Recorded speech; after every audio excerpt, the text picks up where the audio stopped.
আল্লাহ পাক তৌফিক দান করুন। ইনশাআল্লাহ আজকের লেকচার যাদের কানে যাবে, আমরা যদি না খেয়েও মরে যাই, আল্লাহ পাক না খেয়ে মারবেন না ইনশাআল্লাহ। রিজিক আছে, খাবো ইনশাআল্লাহ।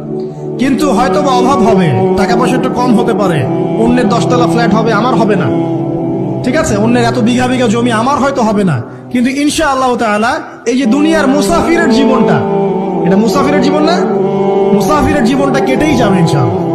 কাটবে না? যে কোনো ভাবে কেটে তো যাবেই ইনশাআল্লাহ।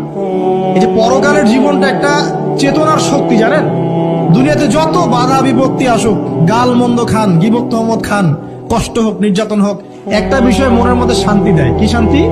যে এই দুনিয়ার জীবনটা তো আর চিরস্থায়ী নয়, এটা তো আর সারা জীবন থাকবে না।